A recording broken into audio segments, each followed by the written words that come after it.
Hello and welcome to another episode of the What's Up Wenatchee podcast. My name is Nikki Darling and I am the host of this podcast. Thank you. We are broadcasting out and about today, and thank you for joining us. We are at the Yogi Grind. I am repping them. They are selling these t-shirts, just so you know, $10 a piece. And if you want one, they're here.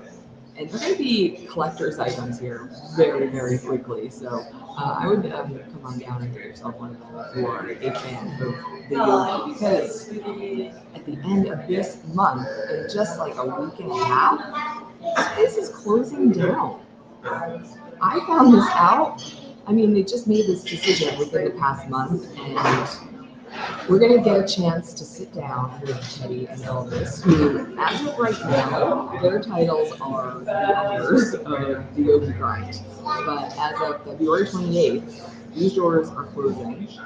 Yogi Grind no longer exists, and they will not be the owners of the Yogi Grind. They will be the former owners of the Yogi Grind. So I'm not really sure how I'm going to refer to them anymore. So we're going to get a chance to sit down with them and talk to them about what is next in the lives of Teddy and Elvis Garcia. There is a lot that has happened in the past week in the Wenatchee Valley, so we're going to try and cover as much as we possibly can. The Apple Blossom Family Court has been crowned, so we want to acknowledge those who have gone through the treacherous court and process, because we know that is pretty rigorous. I got a chance last Friday. We didn't have a broadcast last Friday, but I did get a chance last Friday morning to go over to the Wenatchee Valley Chamber of Commerce and listen to the mayors, the East Wenatchee and the Wenatchee mayor, Frank and Jerry, and they did the state of the cities. So if you didn't get a chance to go to that, because they only had so many tickets, I'll give you my takeaways from the state of the cities. And there's a pretty important budget meeting. The Wenatchee School District has to cut $8 to $9 million. $8 to $9 million from their budget. Like, that's not chump change. That's a lot of money.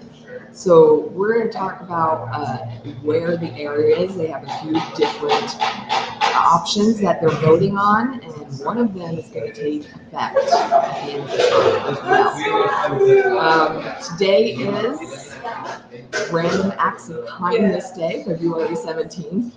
I was going to say, today is my stepson's 18th birthday. That is true. Today is my stepson's 18th birthday, and that has been coming out of my mouth a lot, so muscle memory. Today is my stepson's 18th birthday, but today is also February 17th, which is Random Acts of Kindness Day. And both Frank and Jerry have given the endorsement. They proclaimed that today in both the cities is Random Acts of Kindness Day. So if you need an idea, I've got plenty of ideas for Random Acts of Kindness, but we are going to get a chance to sit down with the person who has put together Kindness Counts NCW. And they're collecting kindness stories, which is so right up my alley. Oh my goodness. I love storytelling. So we're going to chance to talk with Sharratt of Kindness Counts NCW and about why they started this movement and what that means for our valley and how we can actually, if you have a kind of story, how you can share that. Also on the program today, the brand new executive director for the Wenatchee Downtown Association. You might know her, and you might be like, I don't really know her, or I know of her. Rosa Pullido, or if you could not say it like a complete white person, I don't know. Rosa Pullido. She's going to say it so much nicer than me, I know that. But she will be on, and we're going to talk to her. She did a huge move. She went from the Wenatchee Valley Chamber of Commerce all the way to the Wenatchee Downtown Association. It's like across the street, I think. But we're going to talk to her about that transition and what it's like taking on this huge responsibility, this huge role as the executive director of the Downtown Association. Did I get everybody? Did I get everybody? Yeah, I did. Oh wow, I'm on it today. So wherever you are chiming in from, we do have an interactive comment section, so we would love the chance for you to interact with me and with our guests today. And just get in there and put some comments. You can talk to each other, talk to me, ask some questions as we go along on today's program. We also have a text line. I have been failing to mention the text line up to this point, but we do have an interactive text line. So I'm going to put it out there. It is 509-795-5602. And I'll put it on a banner so we can actually put it up on the screen so you can see that. But I want to thank everybody. I want to take just a moment to thank everybody who came out to Pybus on Valentine's Day. Hopefully you had a good night, a good day for Valentine's Day, whether you are attached or whether you are single. It doesn't really matter. It's a day for loving yourself. It's a day for showing other people that you appreciate them. And we had some couples, we had some single people, we had families. It was a really fun time out. We were right in the main concourse for this Lady in Red karaoke dance party. And earlier in the night, it was couples at a pub or at the tap room or down at Off the Hill Tasting or all the way down at South. They could hear us all the way down there, I think. And then a lot of families earlier in the night. And then as it went through, the families kind of filtered out and people stayed. It was all ages, from little tykes. I was getting down on the stage and dancing with the little babies and the toddlers that are like my son's age. And then all the way up to, there was like an 85-year-old who was there and he was getting engaged. So it was beautiful. That's what it was. It was beautiful. Love was in the air. And we gave away a lot of prizes. So I want to thank our donors and our sponsors. So we had Off the Hill Tasting Room. They gave us a wine tasting and some Yeti chocolates. And we cider pair up cider. And they have a new tasting room out in Cashmere that is open. They gave us really cool 4-in-a-row, handmade 4-in-a-row game and some mead and some hard seltzer, what they make, really, really cool. We had All Good Things Crystal Blocks and Minerals put together some awesome, nicely energized crystals and bracelets and jewelry. And then Wenatchee Boutique, they put together a his and hers basket. And you can check out both All Good Things and Wenatchee Boutique right next to that new Abbey Hotel that went up on the north end of town. There's a building right next door to it that has both of those stores in it. You should check them out. A lot of artisans, store 10 different artisans make those soaps and knits and hats and bows, all good things over in the Wenatchee Boutique as well. And the Wenatchee Boutique has their hobby shop event, which we're going to talk about a little bit later on in the program. So we did get a brand new Apple Blossom royalty this past week, and maybe we'll get a chance to get to talk to them and get them on the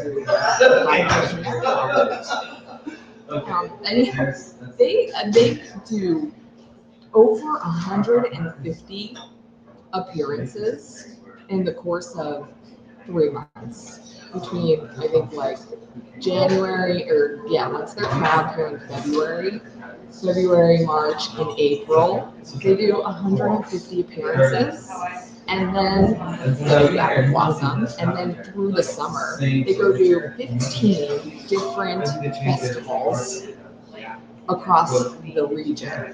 These girls are busy.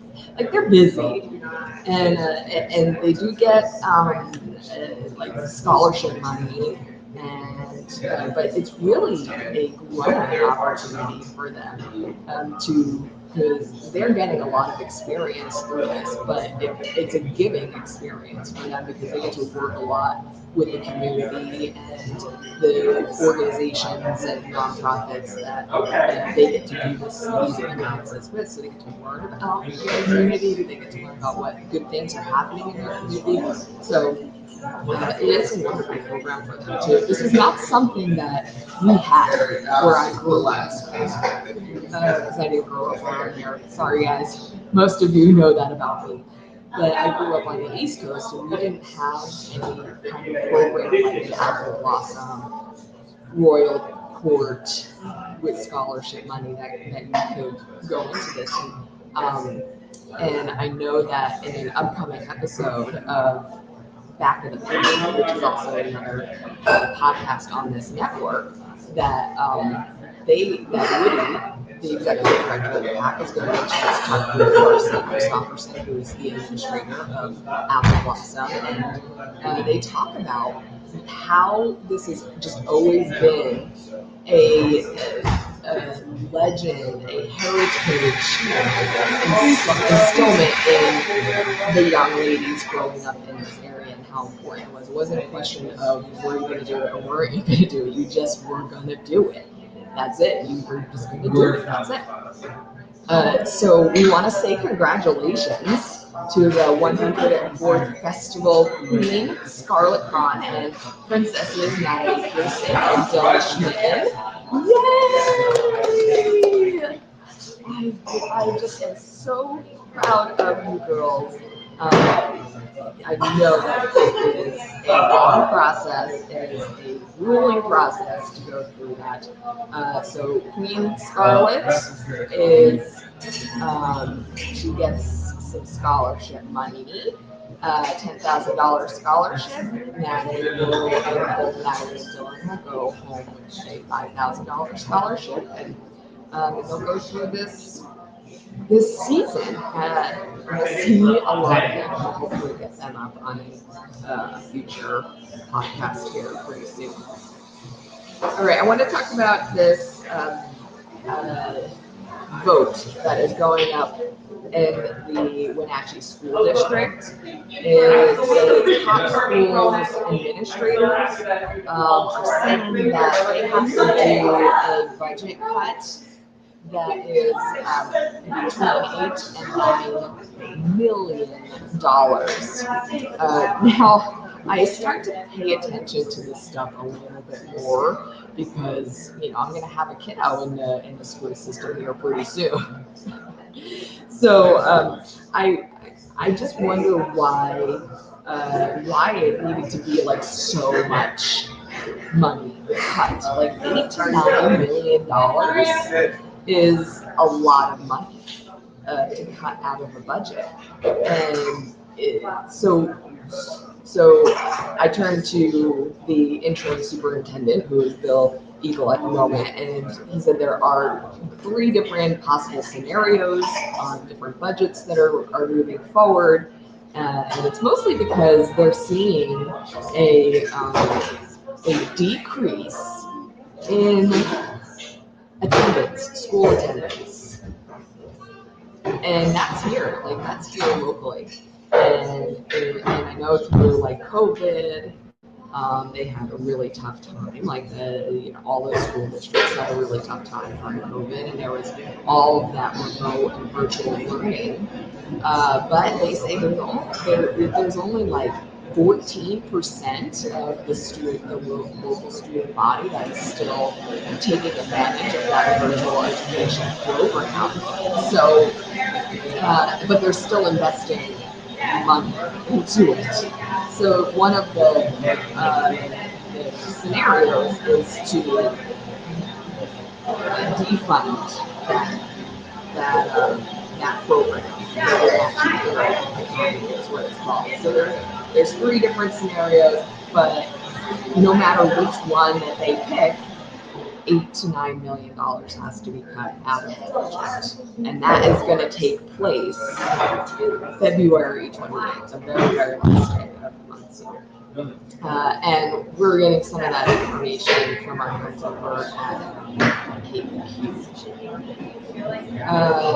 So we do have a subscription. We have a little community for our What's Up Wenatchee friends.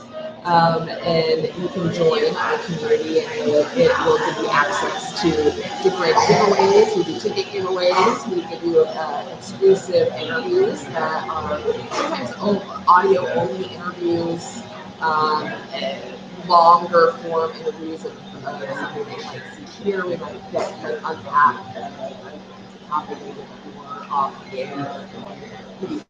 Access to that as being a part of the community. And we do that through what we call Supercast. So I'm going to give you the website here. It's www.supercast.com. And we have several different levels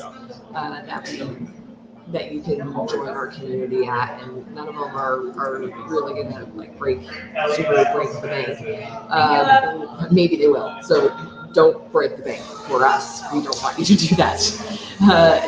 But if you would like to support free speech and community-centric media that we do here every week, then we would like to thank you by giving you some extra content. How cute is that kid? Oh my goodness, hello.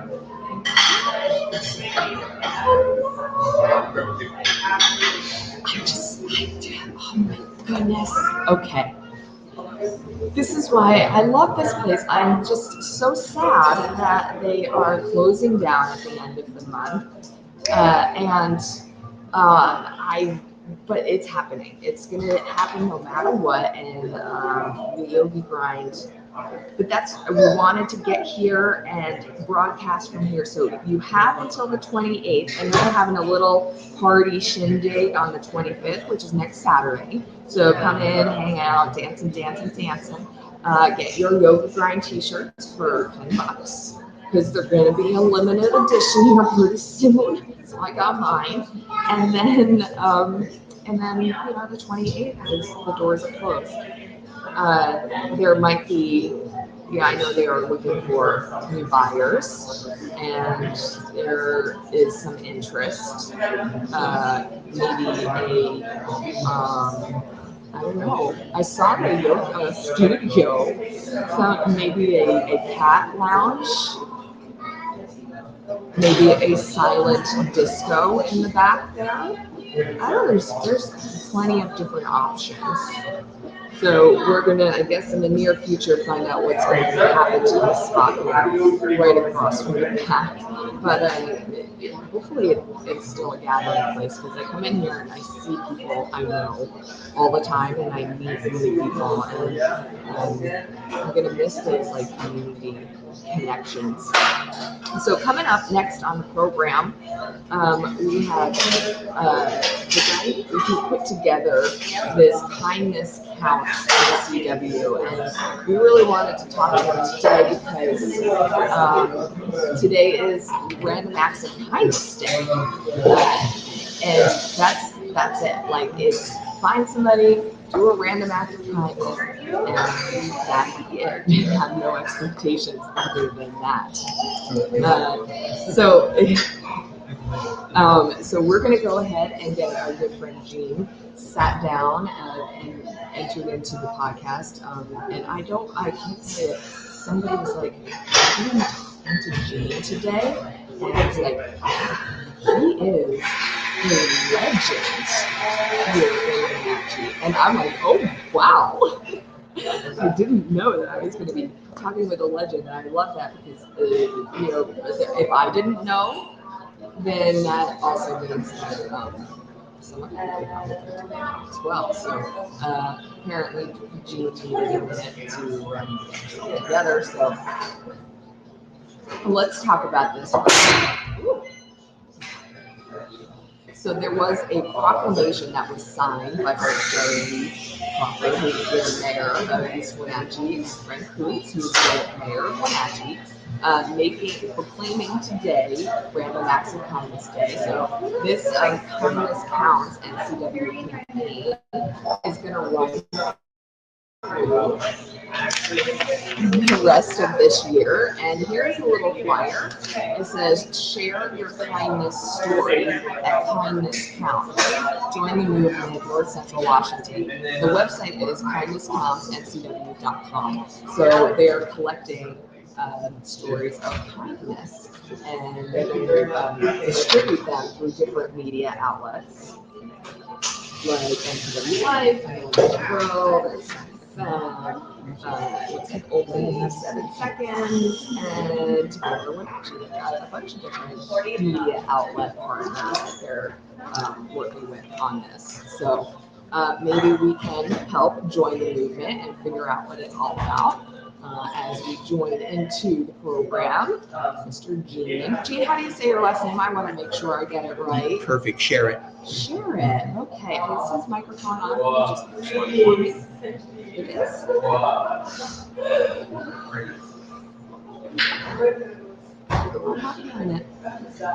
Testing 1, 2, 3. There we go. Okay, sorry, Sharon. All right, I want to make sure I got it right. We got it right now. You did perfect. Thank you. Well, happy Random Acts of Kindness Day. Yeah. Thank you for joining us on the program. I talked to somebody a bit earlier this morning, and they said, "You can talk to Gene." I was like, "Yeah, Gene's a legend." No, I'm not. So apparently, you're a legend around here. But a legend in like kindness and altruism. I love the community and the people in it. Yeah, well, what is your history and how did you get this legendary status? Well, I've been here since 1991. I was here as the Educational Service District Superintendent, so we were responsible for all the schools in Chelan, Douglas, Okanagan, and Grant County. 44,000 kids. Loved the job. Went to WSU where I was a professor, and then went to Olympia where I was in charge of higher education for the state of Washington and moved back. Wow, so you have a passion for higher education. I do. So how does that tie in with Kindness Counts, or does it? Yeah, that's a great question. It does tie in very nicely, thank you, because I think kids are our future. We want to make sure that as adults we role model things that we like our young people to become and behave when they get older. So I've been in education for a long time. I absolutely love it, and Kindness Counts fits very nicely. Yeah, I think it does too. I know that the Random Acts of Kindness Day is kind of a phenomenon. Yeah. But this is more of a local movement, is it not? It is, absolutely, Nikki, you bet. Over the Christmas holiday, I got to thinking, the people were talking about resolutions, etc. And, sometimes we keep them, sometimes we don't. But I thought, why don't we make 2023 the year in our valley where we do 2023 acts of kindness? Wow, that's pretty ambitious. Well, I looked up a little bit more about it, and of course, February 17th today is National Random Acts of Kindness Day. I thought we'll coordinate it with that. We'll have our launch on this date, and rather than make it a day of kindness, let's make it a year of kindness. And what really got me going on this was we are becoming more divided around our differences, and we really have to unite more around what we have in common. Kindness, thoughtfulness. Speaking my language. Oh, I knew I liked you. Yeah, Thank you. You're welcome. And I know that you are partnering with the Community Foundation and the Wenatchee World, Sunny FM, NCW Life, Only 7 Seconds, and Together Wenatchee to disseminate this message of these stories that are coming in, right? That's correct, absolutely. So let me back up just a second. So you have this kind of portal. It's a portal where you're collecting stories from the community, kindness stories. You bet, Nikki. We have a Facebook page and a website page as well. And we just did a soft launch on those this last week. And on our website, you can just click on there and fill out a little form. I saw an act of kindness, I contributed to one, or someone did something really nice to me. And then we will post those on our website, and the Wenatchee World will be publishing those on a regular basis. And then we're going to do a lot with those as the year goes on. Yeah. Well, I want to talk to you even more about this after, because I would love to be one of those outlets for you. Perfect. Yeah. You would love it. If we can help you connect and spread some more of that positivity, anything that we could do for that purpose and that greater good, count us in, honestly. Oh, that's fantastic. Thank you so much. Yeah. Wow. Yeah. By the way, you got a great smile. Are you flirting with me? So, when did you soft launch the website? You said. Yeah, earlier this week, Okay. and we've done a couple of soft launches on it just to get how it goes, get a few bucks out of it. But it's gone really well. We've already had people posting on it the last couple of days, a lot today, and that's been perfect. And then we are going to do just an awful lot on our Facebook page as well, where we're going to have pictures of random acts of kindness. And as you know, people like the picture that goes with the story. A little guy and a gal going to a senior citizen home and reading to an adult, or a nurse doing this or whatever. So the acts of kindness are just everywhere, Nikki, in our community. Well, I think that is one part of it, is actually acknowledging that it is happening, Yeah. but then taking the time to sit down and purposefully tell that story, Yeah. whether you saw it or it was not even happening to you, happening to somebody else. Most of the time, we want to seek recognition for our own actions, right? Hey, I did this nice thing for another person, but to do something nice for somebody else with no expectations, right? That's one thing. But then to see somebody else do it and then tell somebody about it, and they're probably never even going to find out. That's exactly right. That's a whole another level. I want to do this with just sending positive energy out to the universe with no expectations back, and that's asking a lot of some people. Yeah. And Nikki, that's the best act of kindness, is when you don't expect anything in return. Right. I agree. Because we're naturally selfish people. Sure, yeah. Right? We want somebody to say thank you. And the nicest thing is that kindness is free. Opening the door, it's saying good morning. It doesn't cost anything to be kind, nothing. But the rewards and the benefit are huge. Well, we just put the website URL up on the screen here. So kindnesscountsncw.com. If people want to find out more about it. So now it's covering my screen too. And where did the bee come from? Be kind. It's a great question, Nikki, because we thought, let's get a cute little logo that would entice students to get involved, etc. And so we thought, somebody said, be kind. Oh, we'll just do BEE, because several of our members have bee costumes. So you're going to see them all around town and throughout this area from here going forward. We're just waiting to launch that in the next week or so. Yeah. There you go. Some people are now scanning their computers. I love it. Yeah, you can go right to the QR code on that. And Nikki, those are going to be on a card, so those are going to be all over town. So when we see somebody do an act of kindness, we'll put it on the windshield, we'll drop it on their table, we'll pay it forward, and they can just take that card, flip it over, and say, "Hey, somebody just paid it for me for a cup of coffee at the Yogi Grind," and bing. So you have right there the front and back of what's going to be a card. Oh, that'll be so easy to do. We'll make sure you get lots of them. Thank you. Well, I don't think it's going to be very hard for you to get to 2023 acts of kindness, and just consider What's Up Wenatchee and the Darling Podcast Network as part of this movement with Eugene. We think this is exactly what the movement needs to be, and the transition and the paradigm shift needs to happen in our community and in the society as a whole. You bet, Nikki. And if we don't stop the differences and start focusing on what we have in common, it doesn't look good for us as a community, a state, or a nation. So let's focus on what we all agree on: kindness, thoughtfulness, compromise, civility. My philosophy is that there are a lot of people on those extreme outer edges of the left and the right, and they become very loud. Most of us live in that big middle. Yeah, you're exactly right. And we just need to find all the others that live in that big middle area and find our common ground and focus on that. You bet, Nikki. And I have a philosophy, and I know you do too, the same one. And in life you find what you look for.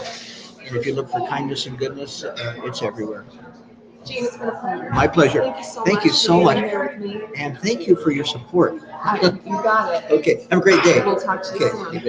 Okay. All right, that was Jean Sharratt from Kindness Counts NCW, and we're going to see, I'm sure, a lot more of him as time goes on. We'll get updates on how close we are to that 2023 Acts of Kindness. All right, as we are moving along in our show today, we still have our gracious hosts of the Yogi Grind. We're doing our live broadcast today from here until 2 o'clock.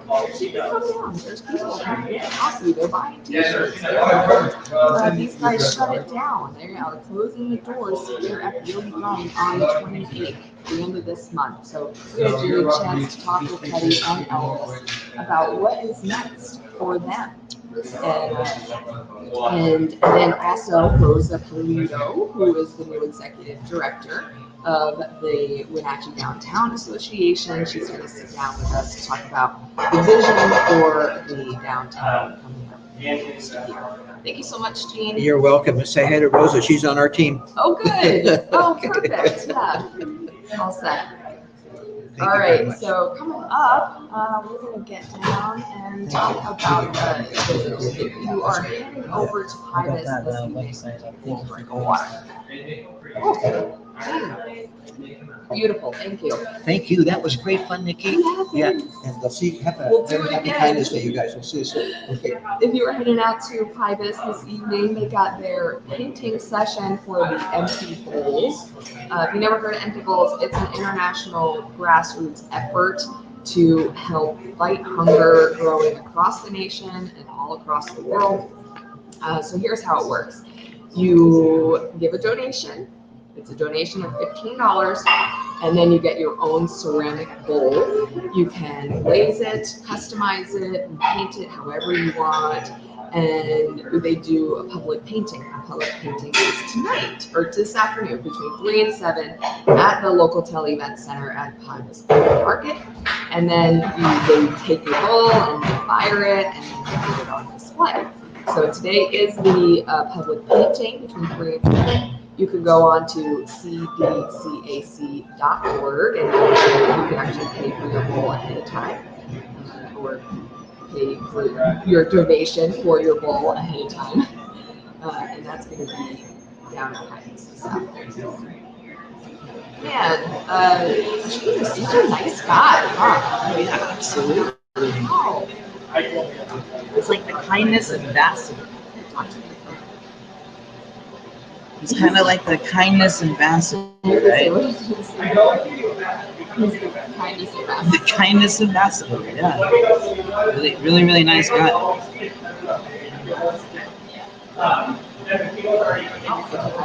lost it. I can't hear anything. Uh-oh. It's a technical difficulty. Oh my gosh. This is what happens when you do everything yourself. I'm trying to. Oh, there it is. Did you get it? I knocked it.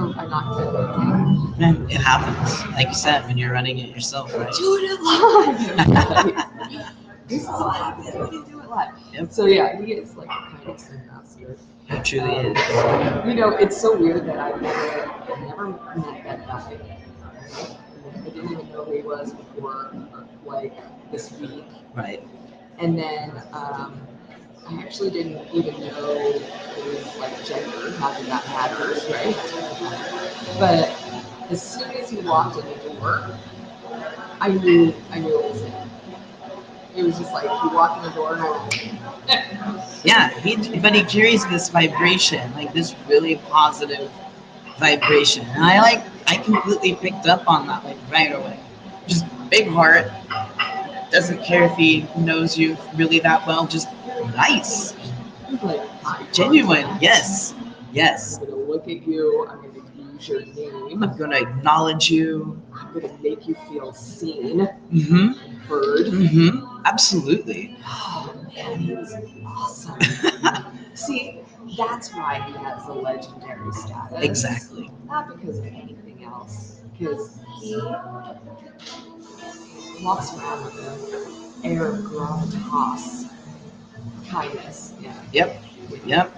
I mean, I didn't know him either, so I naturally gravitated to him. I think people just naturally gravitate to really positive people that have those vibrations coming off. Yeah, you're right. Oh, I pulled a bit of a faux pas earlier, so I have to go back and fix a bit of a mistake.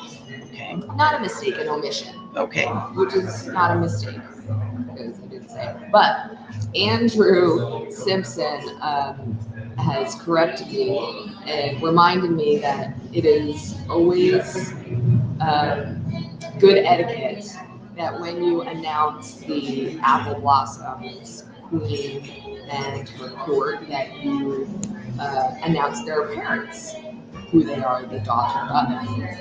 And I actually always love that tradition. Now that I'm a parent, I get it. I get it. You are who you are because of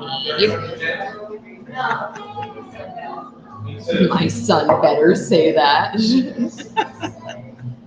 But so Queen Scarlett is the daughter of Tobias Kern and Adrian Anderson. She will receive a $10,000 scholarship. Princess Natalie is the daughter of Travis and Kristen Pearson. She will receive a $5,000 scholarship. And Princess Dylan is the daughter of Brandon and Shannon Schmidt, who will also receive a $5,000 scholarship. I have done my due diligence. I am sorry, ladies. I did not want to omit. But congratulations. Very much much congratulations. So, Yes, we are so proud of you. And Vern says, "Hi, Nikki. Say hi to the Yogi Grind." Hi, Vern says hi. Speaking of Vern, Vern is going to be playing the lead role in this year's Apple Blossom musical, Oh, wow. which is Shrek. Oh, wow. He is playing the Shrek. He's playing the Shrek. Yeah, yeah. That's a And big deal. he's like 8 feet tall. If you've ever met Vern, He fits that's Shrek not. perfectly. That's only slightly an exaggeration. Hey, he has a big presence. He has a. But you want to talk about an air of kindness? He might be 8 feet tall, but he's like 8 feet of serene kindness. Can you imagine that coming in for a bear hug? No, that's a lot. That's an intense wrapping around of peacefulness. It's a gentle giant. That's why everybody loves Vern. That needs to be a new show. Okay. Instead of everybody loves kindness, everybody loves you. Everybody loves Vern. All right, Kindness Counts NCW, where you can submit your stories of kindness when you witness somebody doing a random act of kindness anytime this year. So this is why I think we need to remember this as we go forward. Somehow we need to set some kind of rules. Yeah. Like once a quarter, or like, did we see anything? Let's remember to talk about this again. I feel like I need to be a little more hyper vigilant now that you sat down and spoke with Jean, because this is a big number to tackle.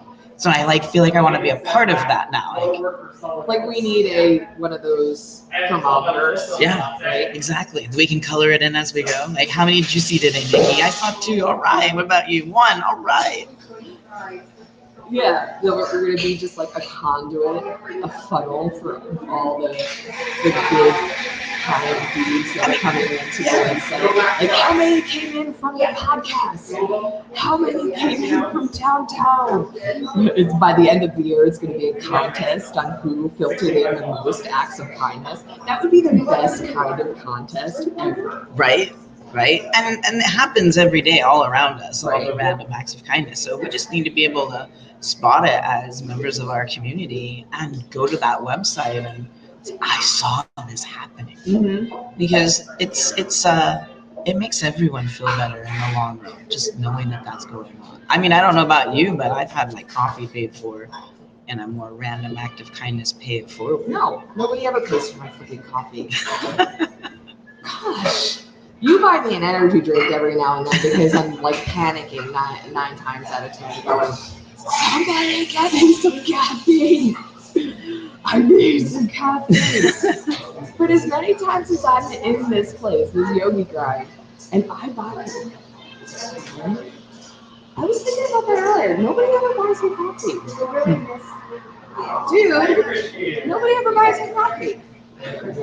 I hope Ryan hears that. What does Ryan have anything to do with it?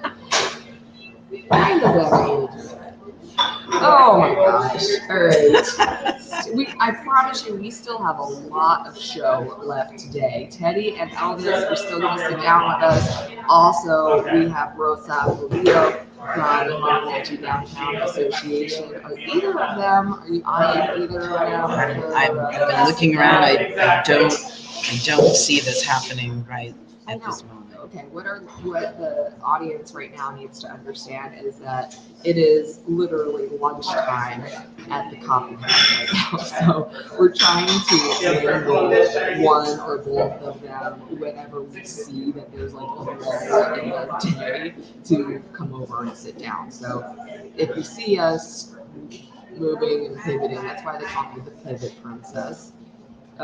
Because we're trying to figure this out as we go along, but it's not like there's a lack of things to talk about. So this is true. Move on, and as we can.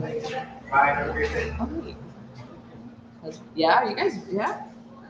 Maybe. All right. I'm going to turn you off, and Okay. Maybe get one of them or both of them whenever we get them ready. Sure. All right.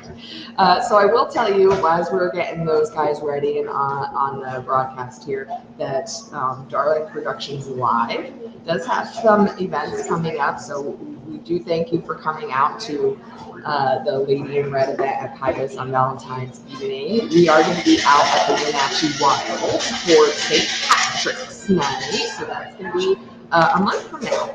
March 17th. It is a Friday night. The Wenatchee Wild is home, so you can sing karaoke and have some fun with us as we hang out at the Wenatchee Wild that night. Get your tickets at WenatcheeWildHockey.com. We're also available for private parties, and kids parties, corporate events, holiday parties, Darling Productions, blah, blah. All right, so we're lucky enough to sit down with one of the co-owners of the Yogi Grind, which at this point, that is your title. Yes, that's correct. Right, but in a week and a half? Yeah, it's That's warmer. not going to be your title anymore. Hi, Elvis. How are you doing? I'm doing well. How are you? Good. So now that you know this is definitely happening, the Yogi Grind is definitely closing at the end of the month, right? That's correct. How does it make you feel? Do you get a sense of panic, or do you get a sense of relief? Yes. Yeah. I would say yes. There are times where I go about my day and I get a sense of panic, like what am I going to do at the end of this month? And then at the same time, I get this overwhelming sense of relief that like help is on the way. You know, There's a light at the end of the there is a tunnel. light. Somebody today looked at me. They're like, I don't mean to be rude or anything, but you look like there's been a weight lifted off of you. He's like, you look so much younger than you did when I first met you. Oh my God. I was like, thanks, I guess. I'm sleeping more. Well, yeah, we all do kind of lose a little bit of sleep because I know I like lay in bed and my brain just goes like, what? Thinking about work. Yeah. So I imagine that's what other people do too. Yeah. Yeah. That is. But is it now going? What am I going to do? Actually, right now it's just a lot of silence, which is equally as scary. Is it? You know, if you've ever had, I have, and I always say to myself that I have like 3 or 4 different people always talking inside of my brain, and we're always around a table. We're all trying to figure out what it is that we're going to do, and you know, some of them have louder voices than others. But when they're all quiet, you know, like I'm like, what are you up to in there? Like, what- I gotta worry about? It's like my kid when he's in the other room and it's quiet. and it's quiet, and I'm like, nope. We're just trouble. brewing. We're brewing. We don't know what we're brewing, but we're brewing something. Well, I wonder about you because you and I are like in the fact that we don't sit still very well, Right. right? We kind of need on the go, Yes. and we are both very smart and ambitious people. I would use that word, ambitious. Yes. And I know that you are an ambitious person, so I wonder what's going on in your brain. Like, what are your plans? Do you know? Do at I? all? Um, Anything that you would want to share, honestly. yeah. So I will actually be taking a big step. I would say step back, but also a step forward in my life. I'm actually just got off the phone with hopefully my future employer, Confidence, and being a certified nursing assistant for a while. So I'm gonna go do and take care of some people, and still feel like I'm taking care of people in just a different way instead of copying them. I don't think that anybody would have predicted that. Seriously. So that's where I'm heading in this direction for a little bit, and gonna get into the medical field for a little bit. I just personally need to be a little worker bee for a moment. I need to go work for somebody. I need to go explore. I need to go learn a few other things. How long have you been a business owner? Since 2012 But you were also, okay, since 2012, and that's when you started in Seattle. in Yeah. Seattle. Okay, so that's 11 years. Yeah. That's a long time, Yes. I think, in like the business world. Yeah. No, it right? is. It's a long time, and it was definitely a great ride. I don't regret any of it. I learned so much along the way. Mhm. And if you have time and money to invest, like, go start your own business. Yeah. Like, it is a great adventure, and would definitely, the one advice I'd give to anybody wanting to open up a business is don't do it with your partner. Don't do it with somebody that you have a really good relationship with. Because along the way, along those 10, 11 years that I was in business, I lost friends. I hired friends as yoga teachers.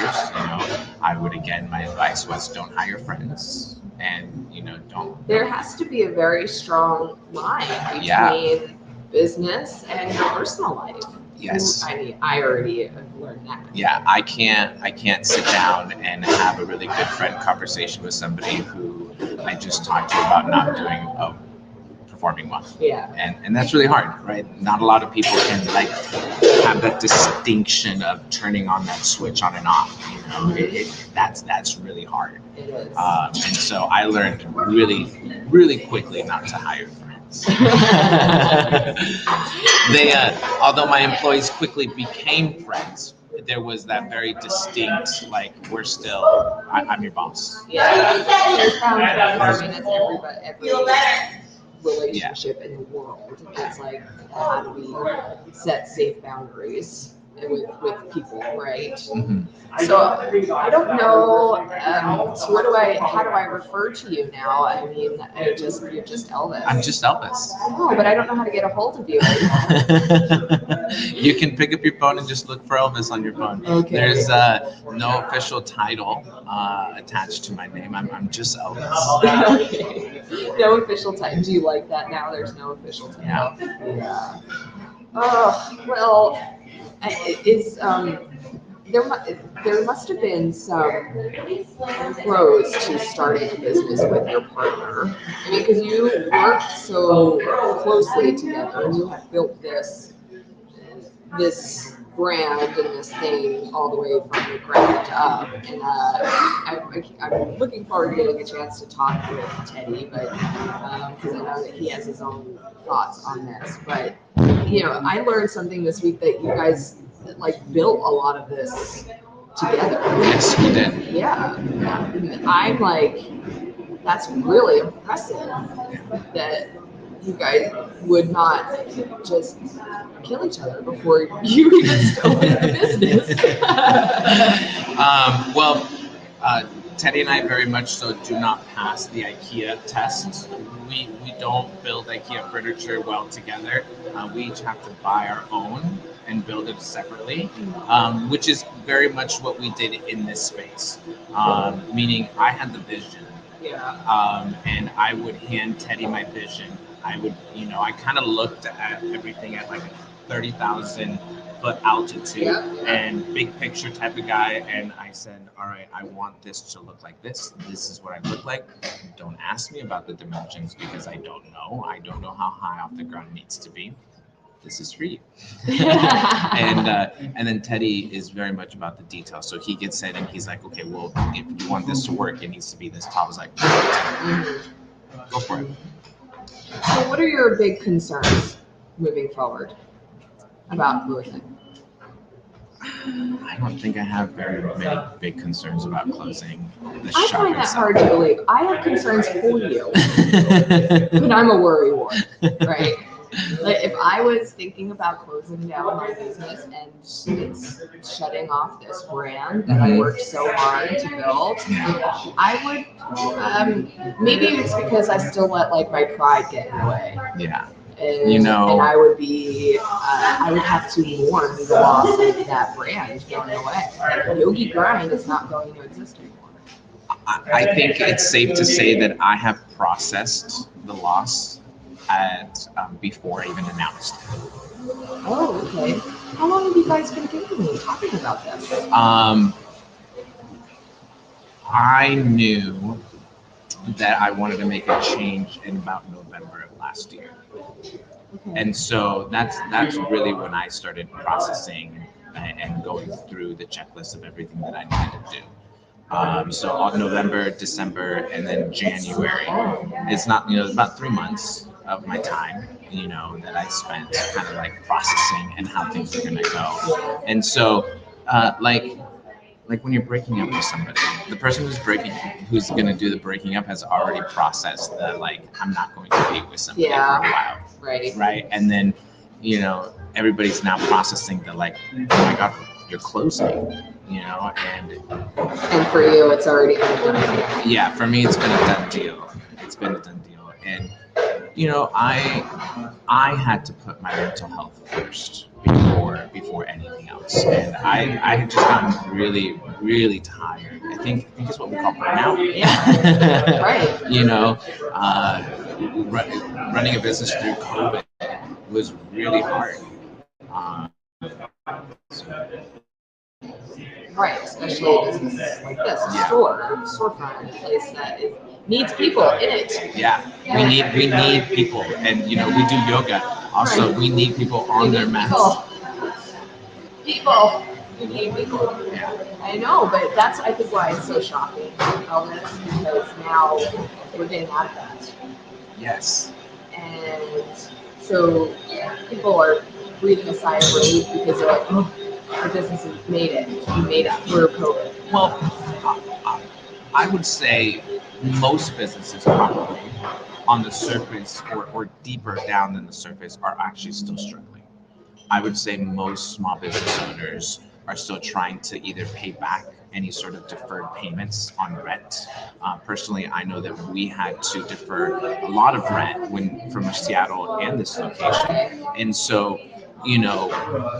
ultimately what really put so much pressure on me was all of that we put in to maintain the business going during COVID. And so, at that point in time, I was like, I look at things at a 10,000, a 20, 30,000 foot altitude, and I go, it's going to take me 3 to 4 years to completely rebuild back and be on really good financial standing.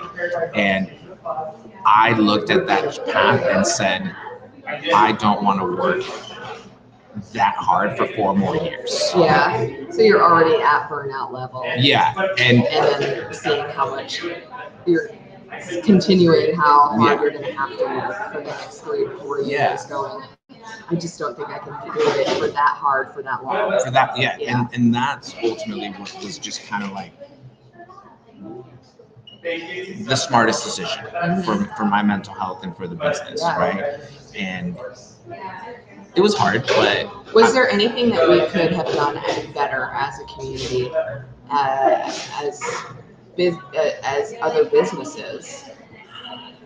I will continue to say this, and I said it all throughout the pandemic, is continue to shop local as much as you can. Your big brand stores, your Targets, your Walmarts, your Safeways, your Wincos, and Starbucks. All those companies, they're going to survive. They have enough to weather any storm for a really long time. The people that are a little bit more vulnerable are your downtown stores. I call us a pawn paw shop, but your ma and pa shop, your ma and ma shop, your pawn paw shop.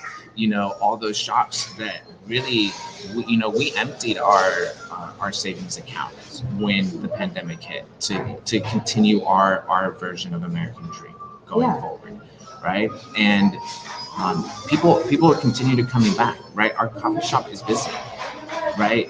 Yep. Could we have survived? I'm not sure if I personally would have survived, but the business could have survived for another 4 or 5 years and been in the black. But what's more important? Right. And your business or you? Yeah, and I chose myself. I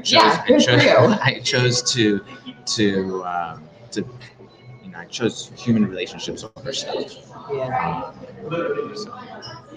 And that's all that matters. Yeah, because I can rebuild. If I wanted to, 5 years, 10 years down, if I wanted to open up another coffee shop, I could. If I wanted to do another yoga studio, I could. And I love that thought. Like I love there's just that this isn't the end all be all. Because so many people get stuck in that. Like what's happening right now is going to be forever. Yeah. And I got caught in that thinking for so long. Like, oh my gosh, it's so terrible, or whatever this is, it's just like it's gonna be forever. And now it's a testament to emotional maturity, I think, as we grow older, our souls grow a bit older, right? And we get to realize that life can be long. Yes. It might not be, but as short as it be. feels, I tell Teddy often, I was like, listen, we're both young. We can both reinvent ourselves pretty quickly. We can succeed at anything we put our mind to. So let's just put our head down. Let's just work and get ourselves back in on good standing, personally, and then go forward from there. Yeah. But Teddy and Elvis aren't going anywhere. We're still going to be here in town. I love that. Yeah. You're not allowed to go. We're not going anywhere. There's still a lot of work that needs to be done here. And I'm going to leave it at that with you because I know that I'm going to want to talk to you again, and this is not going to be the last time we have a conversation because of that fact, because there's still a lot of work to do. I know there's a lot of people out there that share my sentiment with that we are glad that you chose Wenatchee to come here and have your family and your life, and we are glad that you are staying. And nobody is in a judgmental mind about the shop closing, and we support you and you as a person. Thank you. Yeah, we love you. So thank you. Can't wait to talk again. All right. So that was Elvis Garcia. He was one of the owners here at the Yogi Grind. We're going to get a chance to talk with Teddy hopefully at some point as well. But I know that we are on a time schedule for Miss Rosa Pullido because she has another meeting. We're going to run off to another meeting. So we're going to get her on here right away. She made a huge travel move. She just had to get up and move all the way from the Wenatchee Valley Chamber of Commerce all the way to the Wenatchee Downtown Association. Like a block. I was going to say, right across the street. Yeah. But you are now the new executive director of the Downtown Association, so congratulations. Thank you so much. Yeah, it's been super fun and exciting, and Linda keeps saying it's like drinking out of a fire hose, so it definitely is. Yeah. a lot all It's at a once. lot. Yeah. I bet it's a bit overwhelming, but even that, like coming from Linda Yeah. and working alongside Linda Hagelin, who has held that position For so long. I don't know, 30? 12 years, Oh, yeah. 12 years, okay. I mean, yeah, 30 in like the community But and everything she's done, because yeah. she has grown up in this community, and as have you, right? Yeah. And so, what's it been like, just taking that fire hose of information from Linda? Yeah, I think Linda just has such a great way of explaining things and making me feel at ease with everything that's going on. Yeah. So she's just really good with talking with people and making everyone feel comfortable. So it's been, even though it's been a lot of information at once, she's been so great in training me and making everything feel really easy. Mhm. So I know when she leaves, that's when I'm gonna really freak out. So when is that? How long That's do the you- end of the how long do you month. have? I have Really? less than 2 weeks. Oh my Yeah. gosh, you're right. Yeah. So it's we've coming up every quick. day, yeah, we've been just hitting QuickBooks, going through the budget, going through all the programs and events. So every day I'm just learning something new. Wow. Yeah. That's going to be pretty fulfilling for you, though, right? Yeah, Every day definitely. learning something new. Yeah, I think that's part of why I loved working at the chamber and now transitioning to the downtown. It's every day is different. So even though you have your core functions and events, every day is different, and you're working with different businesses and different industries and property owners. So it's really fun. Yeah. And when did you start working for the chamber? 2019. I always say 2017 because COVID happened and it's a blur. And then we all forget. Yeah, We're like, yeah. what year was that? Yeah, Right. yeah, I it was have no idea. 2019. Yeah, and I always joke about that because I went straight into kind of managing and coordinating the programs and events for the chamber, and I only had a few months of normalcy before I What is transitioned. that? Yeah, No. before everything went to virtual. So then I was planning networking events that were virtual, and things that I hadn't necessarily experienced on a normal level. So Right. yeah, it's crazy. Yeah. Oh my goodness. But you tell me about what it was like growing up around here for you. Yeah, so I grew up on the south side of Wenatchee. So I lived in just a little community, kind of I grew up in poverty. So I had different experiences, I think, than most people did. So I got to be involved with a lot of nonprofits early on because they helped me a lot along the way. So I think that's kind of where my heart lies in, is with nonprofits, because they helped me so much to get to where I'm at now. So I grew up volunteering a lot, being involved with a lot of extracurricular activities. So I did music, mariachi, choir, dance, and then ASB. So I tried to stay involved in the community as much as I could growing up because it was like my outlet, my escape from everything. So yeah. So growing up, I feel like the community raised me really. So that was my experience, was working a lot with, homeless and veterans and farm workers, kind of more of the underrepresented population of the community. So yeah. Did you play any sports? I did. I tried. I'm not very sporty, so yeah, I did do soccer and track, and it was really fun. Obviously, you get to be with your friends and go on all these trips. But I'm not very sporty, but I still tried. So yeah, I did try to do as much as I could growing up. So I think that's what's really shaped me, and I've made a lot of friends, and I've gained a lot of mentors along the way. Yeah. Yeah. What do you think made you different than maybe other people who don't kind of come out of that situation? Obviously, being the executive director of a downtown association. Yeah.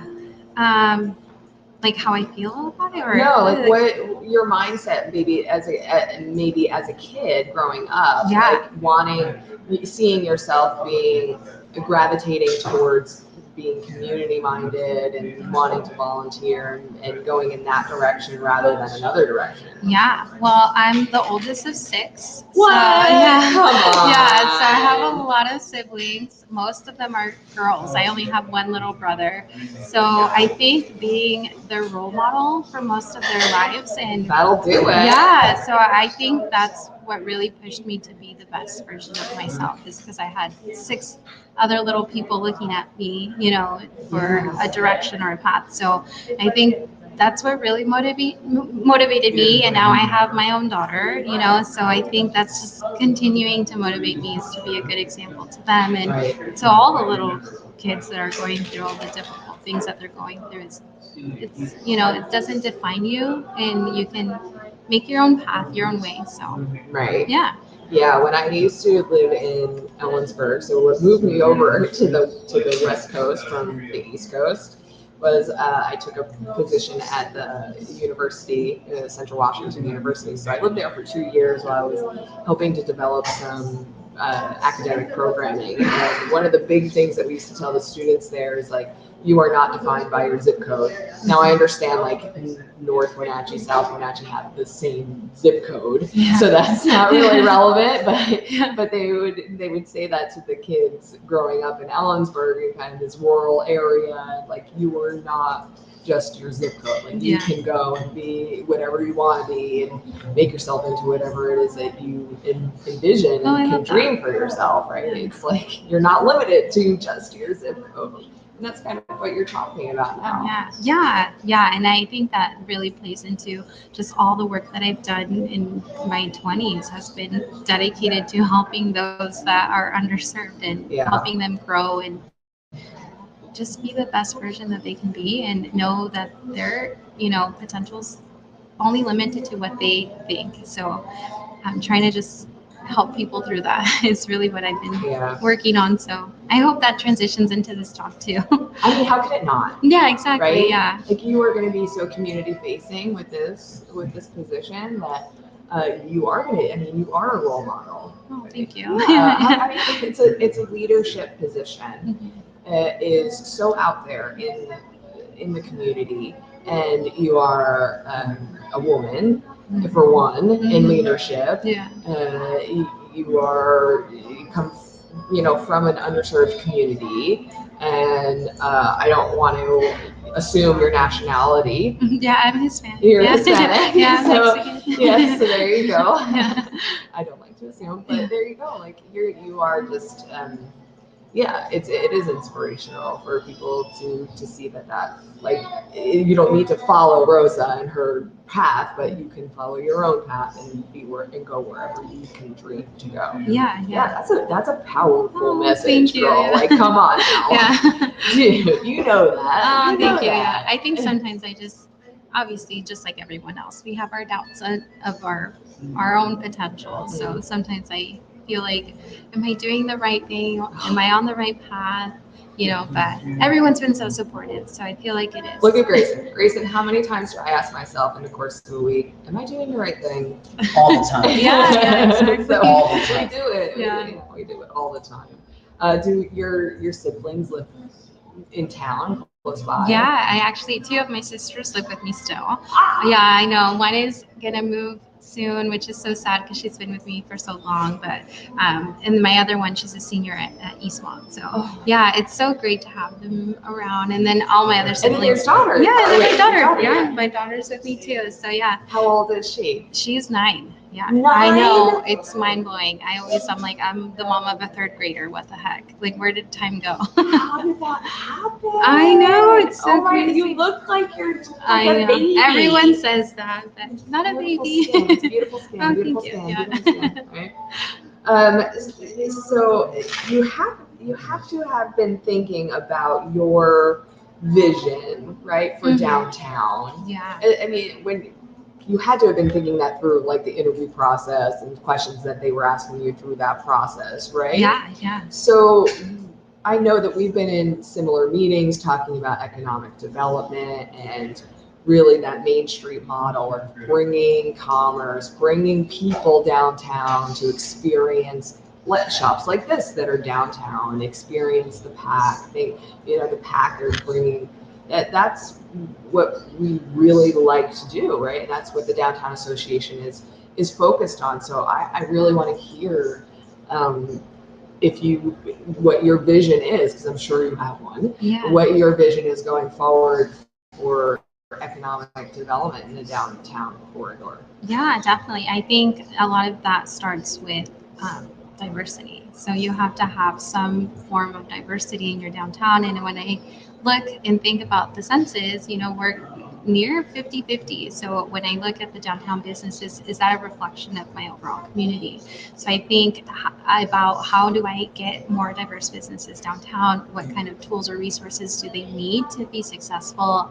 Especially when you're in some of these historic buildings, there's a lot of different regulations and things that you have to take into consideration when you're moving into an old building. So figuring out a way to not just, educate the businesses that are established, but the ones that are thinking about, going into their own brick and mortar, and kind of what are the barriers and obstacles that they're going to face, and how can I help them connect to resources or just different tools to get them started. So when I think of economic development, I think of diversity. I think of who's at the table. Do we have all the voices, and is everyone's ideas being considered, and how does that fit the mold of our culture in our community? So oh girl, yeah. You're speaking my language, seriously. Especially when people talk about small businesses, because how much have we increased the amount of small businesses So much, that are yeah. here? Yeah. And I would be interested in seeing how many of those small businesses exist in the downtown corridor. Probably not many of them, because I think so many of them are like I am, working remotely still, or working in a shared workspace, or just not finding anything that's economically feasible to either build out in an old building or refurbish or renovate. It's just not feasible for a smaller business to gain capital for things like that. So it really gives me a lot of hope, and encouragement to hear that there might be some kind of development that's going to focus on small businesses in the future. Yeah, and that's been obviously one of my passions at the chamber, and I've got to work with a lot of Latinx-owned businesses who are also, small mom and pop shops, or just don't have a shop at all and are working out of the garage. So I definitely understand the struggles that they've gone through, and I know that they're not the only, group of people who are dealing with these obstacles. So just figuring out a way to streamline all of those outreach efforts and all of the different resources available out in the community. So yeah. Well, Rosa, I know you have to go on to another meeting, and I'm sorry that we didn't get even longer to talk, because I feel like we could. Yeah, I know. I feel like we could chit chat for a long time, but I do want to say congratulations. Thank you so Honestly, much, this Nikki. is just a wonderful thing for us to be moving forward into another era. Linda has been amazing, and you have big shoes to fill, I know. But I think you're up for it. Oh, thank you so much. Yeah. I really appreciate it. Yeah. And I look forward to having you back on the podcast in the future. Yeah. Thank you for having me. I feel so honored, like a celebrity. So Good job. All right. We'll talk to you soon. Talk Okay. soon. All right. That was Ms. Rosa Pullido, and she is the new executive director of the Wenatchee Downtown Association. Congratulations to her. We have had, oh my gosh, so much going on in today's show. We have not stopped, and that's actually how it goes. Yes, it is. Before that, we talked with Elvis Garcia. He's one of the owners here at Yogi Grind. We're broadcasting live from here today until 2 o'clock. So if you are here and try not to talk too loud, I'm sorry. Sorry, but not really sorry. So we're doing our broadcast until 2, so we got about 47 minutes left here, and we're going to get Nikki Garcia on here at some point, but we do got a couple more topics that we are going to get into. I did get to the state of the cities at the Wenatchee Valley Chamber of Commerce last Friday, and I wanted to go through what Geraldine and Frank talked about through the state of the cities, and that kind of dovetails into some of the homelessness numbers that were coming up, and they ranked the United States from the best to the worst, and who has the most and least amount of homeless people within the state. So we'll see where we actually fall within that. And if you missed any of today's program, once the broadcast ends, you can go back and rewatch any of the episodes and any of our past episodes. We do have a What's Up Wenatchee YouTube page. All you do is you go to that YouTube page, and there is a live tab. There's different tabs, but if you find the live tab will take you to all of our past live broadcasts. And if you'd like to join us, join the community online, we do that through supercast.com. And that is, I'm going to put that up here on the screen. So I've been talking about some of the events that we're going to be at. We'll be at the Wenatchee Wild for St. Patrick's Night, which is on St. Patrick's Night on March 17th, so a month from tonight. You can get your tickets for that, WenatcheeWild.com, WenatcheeWildHockey.com. We also do private parties and karaoke parties, big kids' birthday parties, and work parties, all kinds of parties. So you can book us now at darlingproductionslaw.com. Grayson, Yes. you were out at the Lady in Red event this past Tuesday night. I was going to say this past weekend, but it wasn't the weekend. It was Tuesday. It was a school night. It was a school night. Yeah. Well, you just turn that a little bit so we can actually hear you. Yeah. No, I don't want anyone to hear me. No, it was a school night. Tell me, what did you think about the Lady in Red karaoke dance party for Valentine's Night? Honestly, I think that yourself and Luke did an amazing job. I mean, really, you didn't really have to do a whole lot. It's in the middle of the concourse, but it was phenomenal to hear other employees and staff. You think I didn't have to do a lot. I know, right? That's a hard job. I know. But it was incredible because as the night progressed, you had couples and singles and families come through, and it just started to build right where you were located. Everyone wanted to be a part of what was going on, and I appreciated I was walking around and I got to hear some of the staff from some of the different restaurants and things that were like, oh my gosh, this is going on, this is so cool. Like, there were people watching. They were literally having dinner and like enjoying a show at this, and then would come after the show to participate. I say it all the time, karaoke is a spectator sport. It really is. It really is. And I'll tell you what, this is why karaoke in that venue is really difficult, because one, it's a public place. There are people that showed up there that had no idea what was going on, right? We're talking like couples all in like romantic mode, going to hug at Pybus, or going to the tap room, going to the tasting room with their bow and their flowers, and then you sit down and they see me and they go, oh no, oh my gosh, these people are going to start singing karaoke in the middle of our Valentine's Day dinner. Like, they immediately get a bad attitude about it, right? There were people that had that look on their face. On their face as I'm setting up. I see it. And I saw it throughout part of the night at the very beginning, like the first 40 minutes. There were just, I don't know. I always have at least one person, like the leaf guard lady at the home show. I don't care. I'll call people out. Leaf guard lady at the home expo. She was not local, so no. Yeah, so she came over a few times for me to turn down the volume. Now, I do not play my music super loud. No. I don't. I mean, it's an appropriate level for whatever the event is. So here I am, and I put the music on. We're in the middle of Pybus. Like, it's a big tube. It's a big metal tube. I am not going to reach all the way to both ends. I just didn't bring I knew we were going to be centralized there, but there was one lady, there's always one, that comes up and goes, we can't even hear each other talk. What would you like me to do? Yeah, you because can't. That wasn't everyone. A question. I know, but you can't please everyone. You're there for a public event. Right. I said, well, I'm sorry. What would you like me to do? Could you turn it down? Yes, that I can do. I can turn it down. I do. I turn it down. So that was only once. I only had that once, and I did. I turned it down, but as the night goes on, you turn it up and up and up and up. So you have to. This is why it's not an easy job, because you have to win people over.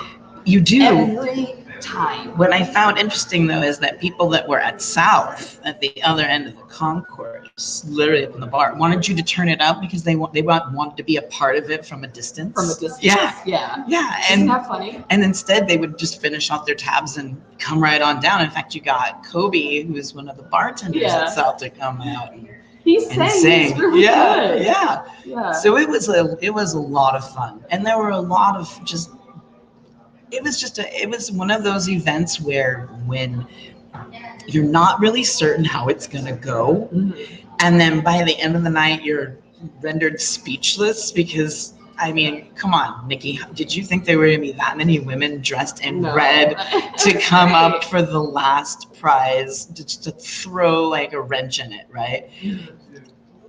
Weren't there particularly for Lady in Red, but came through. Yeah. Just so unexpected. 12 ladies dressed in red. That was 12 ladies amazing. dressed in red. And the girl who won the Lady in Red prize pack, she literally ran.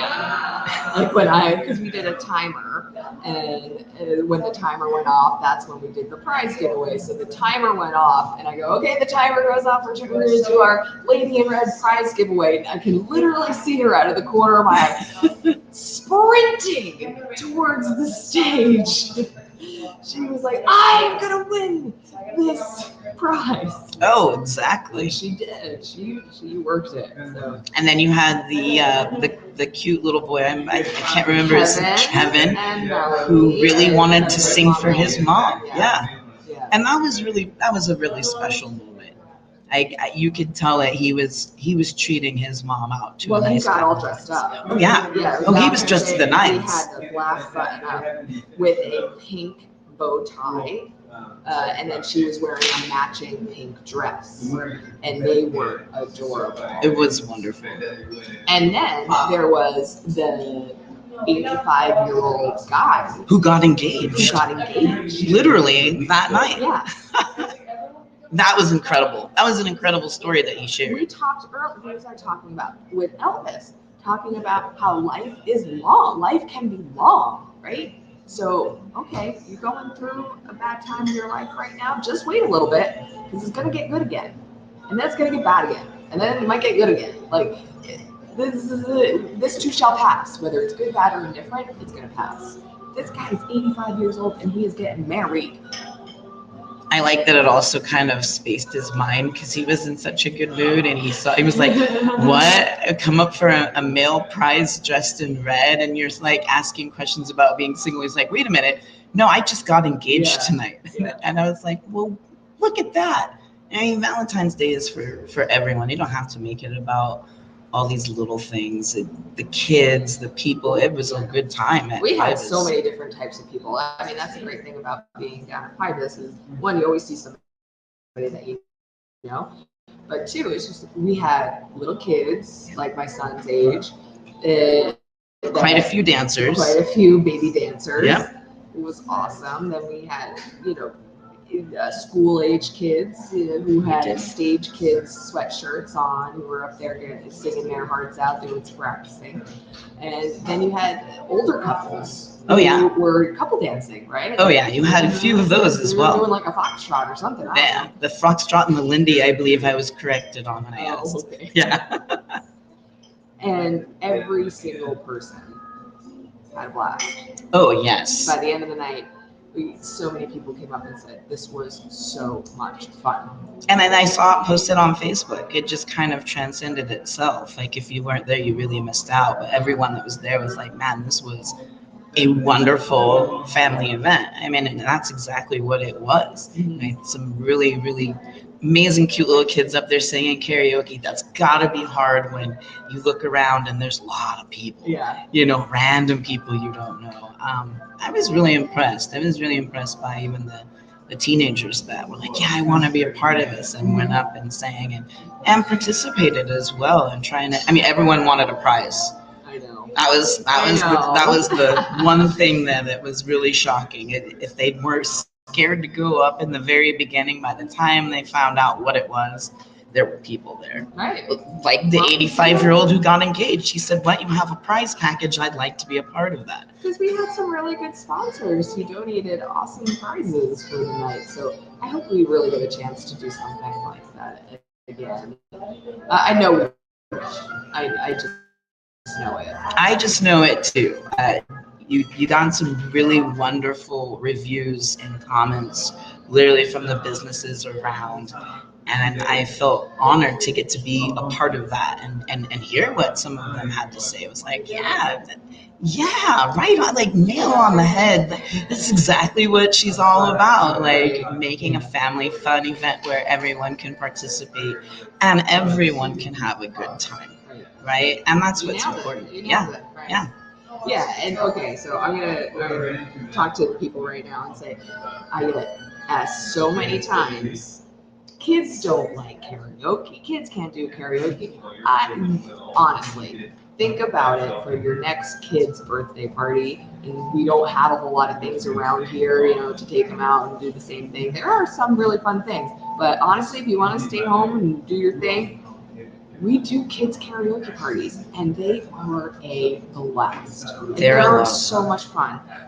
Small, like if your kids are into music or singing and being with their friends at home and doing that, like it's just like a confidence builder, and it's so much fun. And we play games, and they enjoy it. So fun. Yeah. Okay. This looks like probably a good time to wrangle in our last person that we're going to get up here, which is Mr. Teddy Garcia, who is our other owner here at the Yogi Grind. Man, this has been a really packed show. So after we talk with Teddy, I'm going to close out today's show by going over the state of the cities, and that was Charlie and Frank, and them talking over at the Wenatchee Valley Chamber of Commerce last week, and some of the issues that they brought up. So if you're interested in what happened at the state of the cities for Wenatchee, East Wenatchee last week, then stick around. But right now, I'm going to get in my friend Teddy. And I'd like to say my friend Teddy, but Teddy, are we actually friends? Of course we're friends, Nikki. Really? I mean, at this point in time, you spent enough time here with me at the shop, of course. I do spend a lot of time here. It's a good place to work. Everybody's like, what are you going to do after? I know your office space is closing. What people don't know is I actually do pay for an office space. So I do, I'm sometimes there, but I don't see anybody there. It's just like, when I need to just be by myself and focus on work. But when I want to see people and not be a recluse, I come here. Absolutely. But I'm a little afraid of the fact that after I can't just walk in the store and see your face, that I'm never going to see you. I mean, we're still going to be in the valley. We're still going to be around town. I'm trying to find something that's still going to keep me in the community, but But I can't just pick up my phone. I don't have Teddy's phone number in my phone, so. She hasn't asked for it either.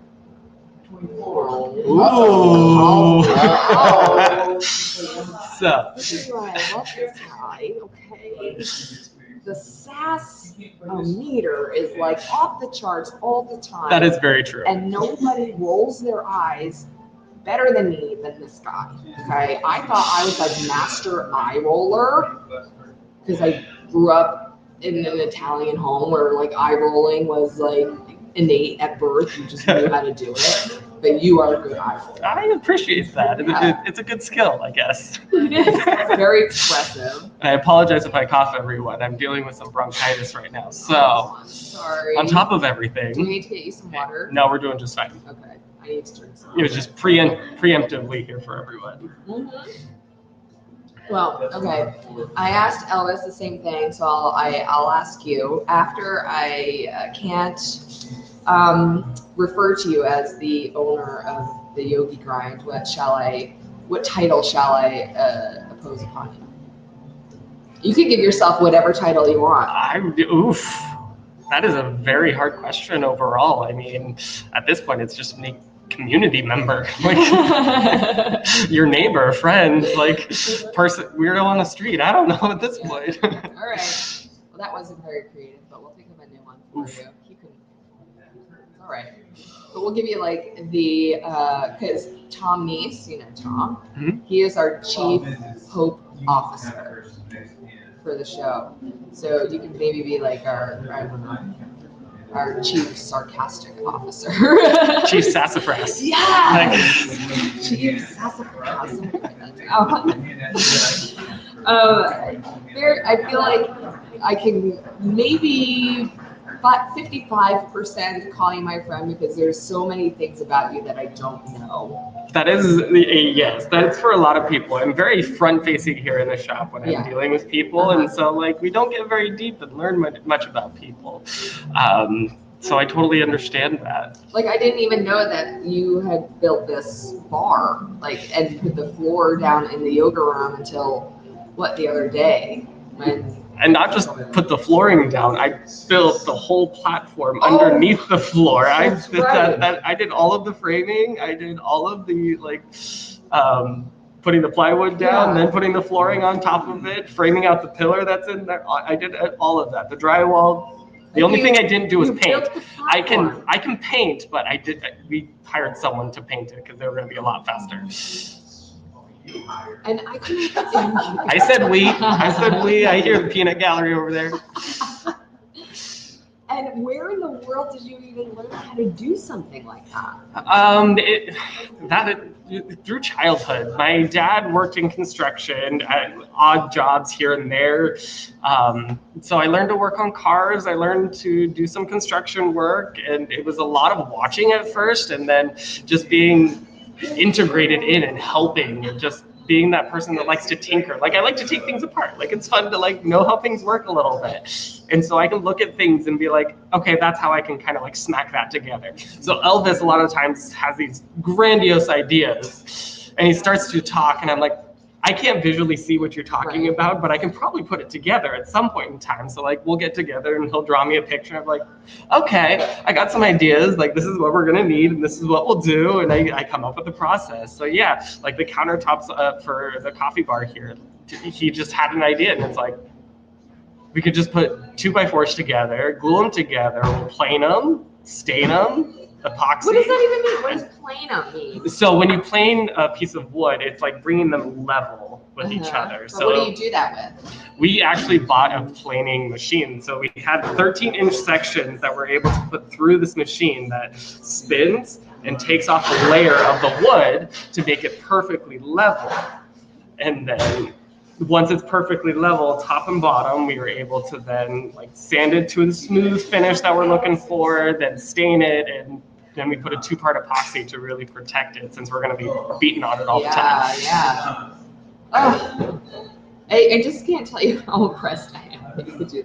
Like, okay, so I am like the Elvis of my relationship. I'm the one that like is like, hey, I've got this huge, very much can believe that idea. But you know, and Ryan, my husband, is more like you. The tinkerer, let's figure out how to do this, right? Yeah, for sure. Yeah, and I talk about certain things, and he's like, I don't know, I can't envision that. I don't know what you're talking about. Like, give me some details, then we can talk again. Right. Can you draw me a picture? Like, make some specs? Oh yeah. Can we get an AutoCAD? Like, what? You know, like I'm like, I don't know what you're talking about now. Like, he's an electrician, so he wants to talk to me about that stuff, and so we literally have conversations with each other where neither of us have any idea what the other one was talking about, and I think that's why we're still married. Hey, that's good. I totally get that. And I know that running a business with your partner for as long as you guys have been doing that has to, I want to use that word, okay. I know that it has had to have taken a strain on the two of you. It very much does. As much as we'd like to like separate work and our home life, it's all we do. Yeah. So like there's a lot of crossover, and we do try our best to be like wait till tomorrow. We can talk about that later. Yeah. We're at home, like, but at the same time, it ruled our lives for such a long portion. It takes its strain, and when there's business difficulties, it's hard to be like, oh, we're happy at home. So, Well, yeah, but because it's both of you. exactly. And it's home, it's work. It's not just like the other person can't maybe fully distract you because it's on their mind too. And you never really get away from it. Is that a big part of what you're looking forward to? Like maybe the two of you having some separate lives that you can then share with each other, come back and share with the It's other. going to be the first time that we're really able to do that in 7.5 years. So it's definitely something that I'm looking forward to.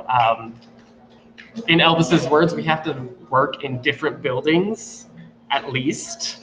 So it's like we can maybe work in the same field, but we can't work in the same building at this point in time. So you're not looking to get a job at Confluence? I am not looking to get a job at Confluence at this point. I'm looking. What are you looking at doing? I want to still be a little bit infused in the community and doing some community works, but there's nothing specific that I have in mind. So if anyone's watching and wants to like give me a job here, like I'm available. Got some good skills. shameless over here. Some good skills other than making coffee, I'm sure, because you are very smart. Absolutely. Well, thank you. Yeah, of course. Other than making coffee and eye rolling, because that's what I've highlighted of you so far. Oh no, you have table making. Handy skills. So many handy skills. We're learning so many things about you today. Well, also, you guys met in the marching band, didn't you?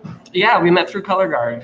Is how we kind of got together, and that's how we crossed. So, are you still going to be working with the Color Guard going forward? I absolutely would love to continue working with the Color Guard. It's something that's definitely brought a lot of joy, not only to us, but to our students that we're able to teach.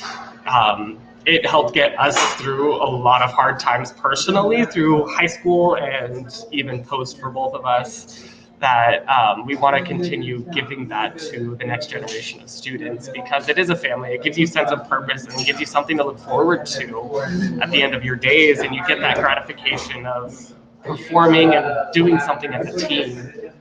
I mean, you mentioned a sense of purpose. And I think that's an important aspect to touch upon, because we've talked about that a little bit, off air, just having this sense of purpose. And for me, it's been really important, just North Star, for me, because just if people look at me and the trajectory of my life in the past few years too, of how much change has happened, and leaving the very public job that I had and having a kid and taking some time away from being in the public and then making my way back in my own terms, right? And that can be really difficult to do.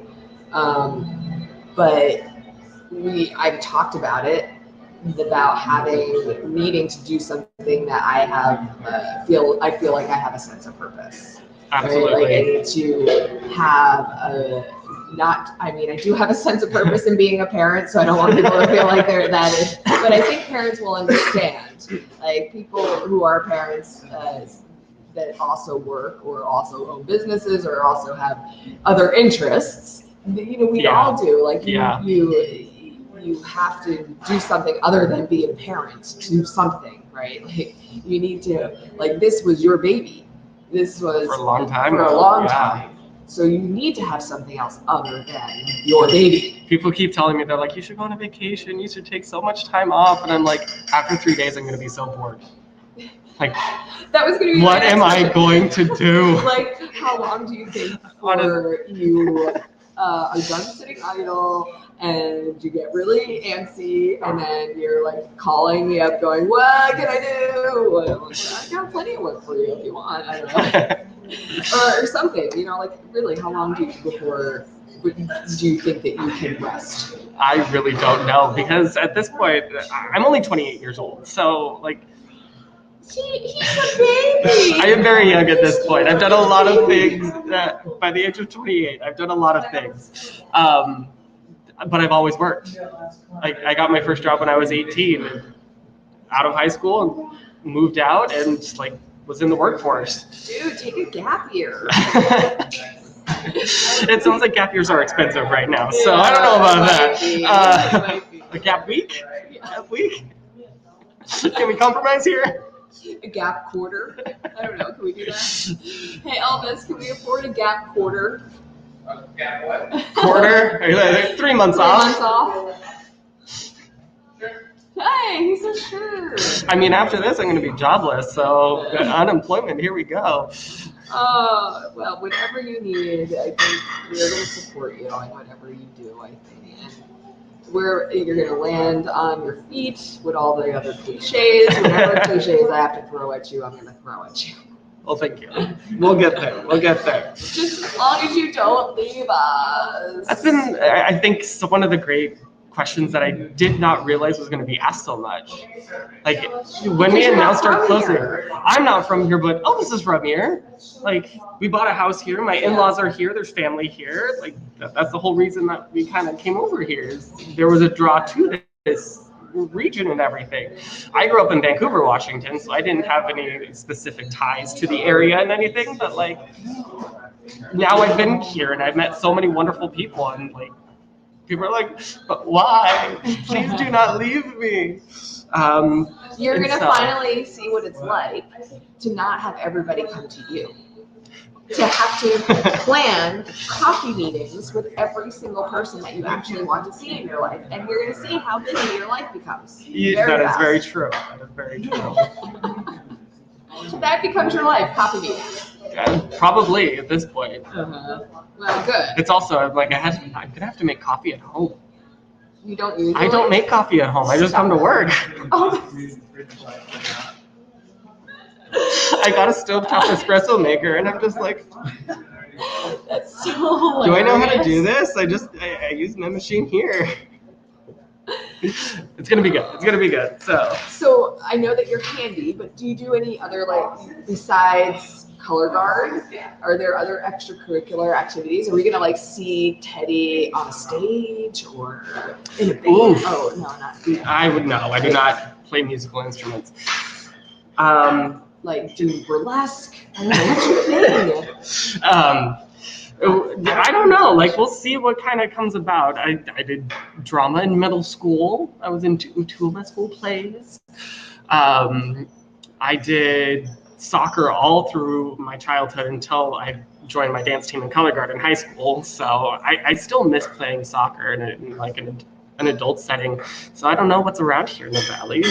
So maybe trying to figure something out there. I'll have time to kind of do the hobbies and figure it out. Go for a hike every now and then. Oh my gosh, right? There you go. Coffee meetings and hikes. That's what you do with your friends when you have the time. There we go. Yeah. When they're not coming to you all the time, that's what you do with them. Go for hikes and walks and coffee meetings. Teddy, I'm gonna take you for a hike very soon. All right. Sounds good. Sounds good. Thank you so much for coming and spending some time with me today. It was fun. It was fun. Yeah. I'm going to let you get back to your job here. I know we've got T-shirts for sale. Yep. Until they're out of stock. They are limited edition now. So at this point, yes. You got to come down here and get your T-shirt. You guys are doing something next Saturday? Yes, next Saturday is going to be our last day of serving coffee. The coffee shop will be open for its normal hours till 2 o'clock, but after that, it's going to be come in and kind of hang out. Enjoy the space for the last time before it changes to something new. Okay. And just come celebrate every accomplishment and everything that we've done together, the community that we built. Yeah, we will do that. So that's next Saturday. We'll see you then. I'll see you on every day up until then, I'm sure. But, I'll be here. all right. Thank you. Of course. We'll see y'all soon. Teddy from the Yogi Grind. That'll be the last time I say that. Oh, all right. So we have just about 15 minutes left here in the broadcast. This is the What's Up Wenatchee podcast live from the Yogi Grind. Thank you for hanging out here with me today. My name is Nikki Darling. We do this every Friday between 12 and 2. And if you've missed it, we've had a chock full of good stuff today. We got a chance to talk with Rosa Pullido. She is the new executive director of the Wenatchee Downtown Association. She gave us an idea of, her vision for the economic development of the downtown corridor. We did get a chance to talk with Jean Sharratt, who is where's that? Oh, my stuff here, from Kindness Counts, and that is a year of kindness acts. So if you witness somebody being kind to somebody else, report it at kindnesscountsncw.com. And their goal is to document 2,023 acts of kindness this year. And we thank Jean for coming on the program and telling us all about that. And today, Friday, February 17th, has been proclaimed National Random Acts of Kindness Day by Wenatchee and East Wenatchee, the mayors. So, and speaking of the mayors, we have my take on the state of the cities, and that happened at the Wenatchee Valley Chamber of Commerce last Friday. With both the mayors of Wenatchee and East Wenatchee, so Jeremy Crawford, and the mayor of East Wenatchee, and Frank Kuntz, who is the outgoing mayor of Wenatchee. He has he has officially announced that he is not seeking re-election for his mayoral run. So we're probably going to start seeing, as the springtime goes through, some intentions for a mayoral candidate. But in the overall, we heard from Shirley that East Wenatchee, she says, is evolving. That they're growing. They are a city in growth, which is very true. And when asked for an overall statement from Frank about Wenatchee and where he believes the city is at, he said he really focused on the wins over the past year, right? The remodel of the city hall, and how the remodel of City Hall came in at budget. I'm very proud of the fact that that project came in at budget, except for the lights. So did it really come in at budget? And the lights are really bright. The lights are, very colorful. Okay. Everybody's got an opinion about the lights, but I like the lights because it reminds me of a more metropolitan area, right? Like places like Washington, D.C. or a bigger city have that where they can, the Empire State Building where I grew up, I could always see the skyline for the Empire State Building would have different colored lights at the top depending on the holiday or what was going on, or if it was police awareness or whatever. So the fact that they're using that, like, hey, it's Christmas, red and green, or it's police awareness week, so let's have it be all blue. Yes, so he focused on the remodel of City Hall coming in at budget, except for the lights. All of the lights. He also talked about the 5th Street redevelopment project that is coming up, but okay, this is the deal. He is an outgoing mayor, so he's trying to get all of his ducks in a row, right, for whoever the incoming mayor is going to be. And at some point, he's going to have to kind of do one of these, like slowly back away from things. And we're going to have to start to pay attention to what other candidates feel about certain issues. But I respect Frank. I think that he's done a good job. And I don't think that he says that he's too old for to be the mayor, and that's why he's not seeking re-election. That's interesting. I don't think that that's the reason. I think that he is a smart guy, and I think that he has higher ambitions. So we might just see him in Olympia. And that he has been pegged from other news outlets that he could be a good pick for a governor's seat. You never know.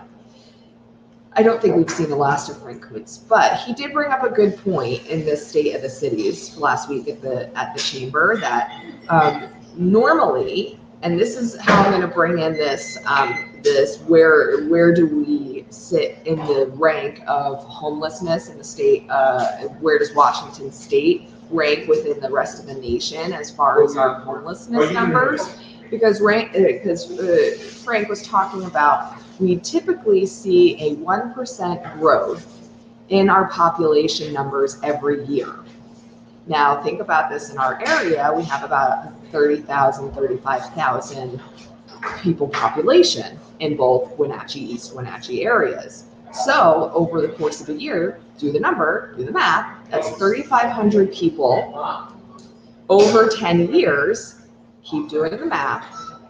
Now, infrastructurally, that is a lot of growth. Now, we have to try and keep up with that when we're building out, the riverfront, or we're building new hotels, we're building new apartment complexes. We have to think about what our housing is going to look like, especially where there are people that are willing to invest money into infrastructure for housing. But even in 10 years, that doesn't mean where we might max out. Our infrastructure is actually going to max out at about 10 years. We can't fit more people within the city limits in 10 years. But that doesn't mean that people aren't going to want to stop moving here in 10 years. So that's kind of where our problem point is. After a decade, we have to figure out more savvy ways to be housing people, or we're going to be in trouble. So that's what's going through his mind right now. He brought that up. And then we are not doing well already in the national rank for homelessness. We did have a local snapshot done of how many people are without a place to live. And those numbers look like they're going down, obviously, because we've gotten some funding, right, for the Safe Park 2, and the pallet housing that is coming into the area. So that was one of the things that Jerry talked about, because East Wenatchee doesn't get as much financial and fiscal funding than Wenatchee does. So there's a lot of collaboration that happens between Wenatchee and East Wenatchee on all levels. But in this issue with the homelessness, East Wenatchee got funding at $400,000 in funding to help with that issue specifically. Wenatchee got $1.3 million. Right? So with $400,000, East Wenatchee really can't do much. But if they pooled their money, pooled their funding together collaboratively, Wenatchee and East Wenatchee can do a lot. So I think they're moving more towards a regional model than a siloed individual city model. That's what it seemed like, and that's what they did talk about. We ranked 9th worst in the country for Washington State. That means there are only 8 other states in the country that have more homeless people than the state of Washington. Now, I know that we are a larger state, so that can skew the numbers, but it's still an issue. And that's why there is funding available, because Olympia is trying to deal with those numbers. And obviously, it's not just a metropolitan area issue. It is here.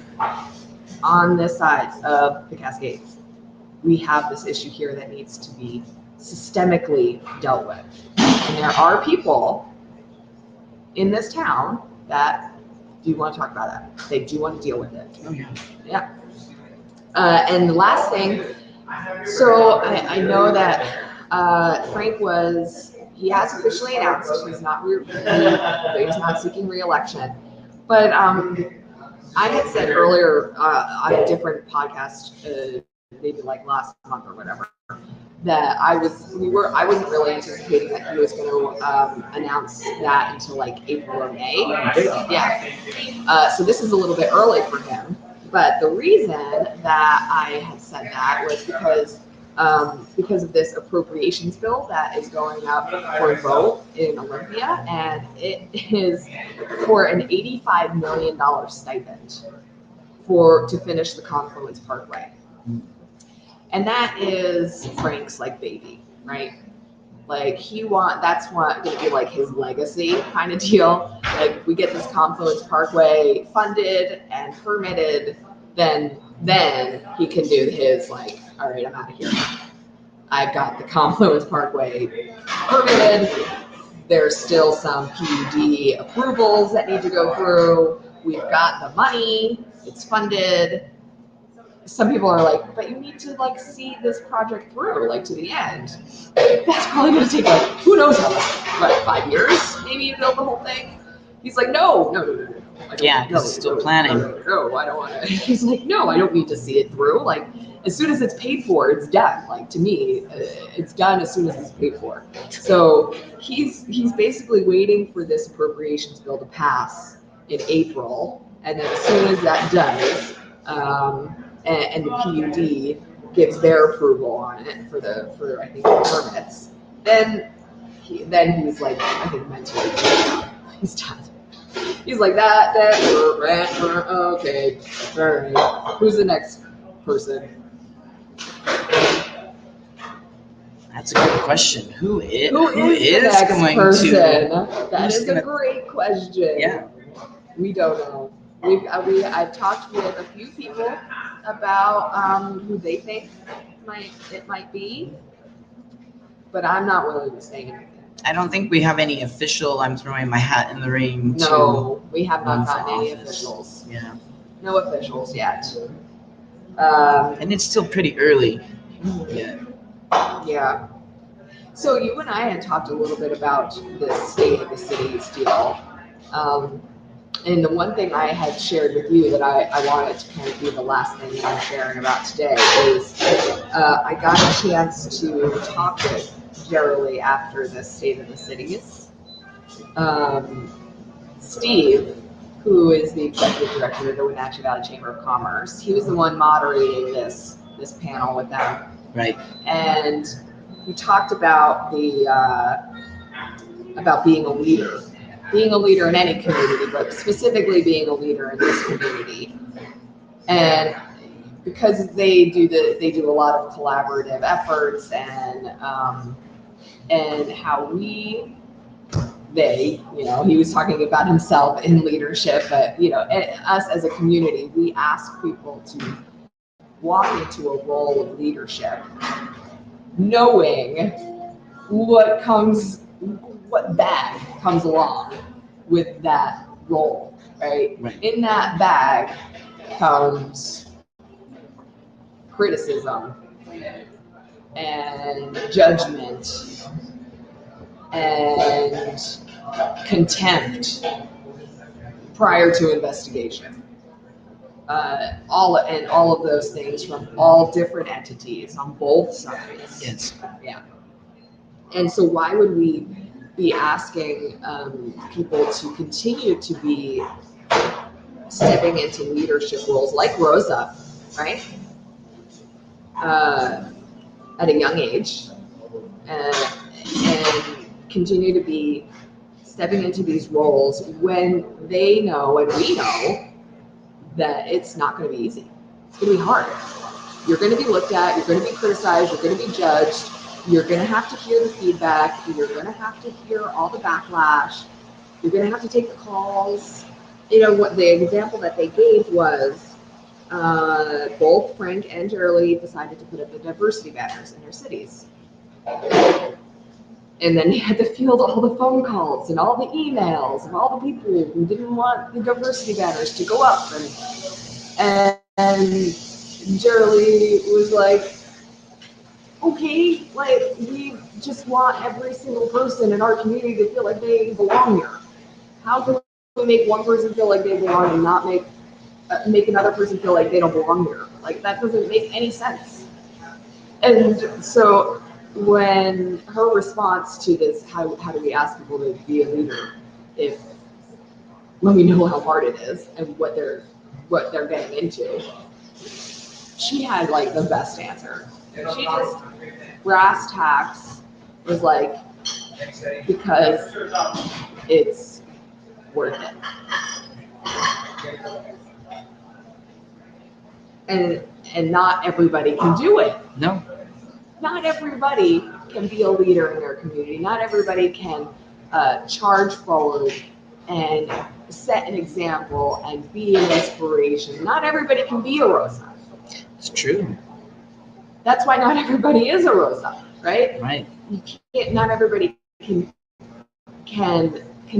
be that consistent and reliable and have that much integrity and self-confidence. I mean, it does take a little bit. It does take some self-confidence. It takes some self-confidence to be a leader, because you have to really believe in yourself and your mission, and not get defeated by the criticism, the critique, the backlash of things not working out right.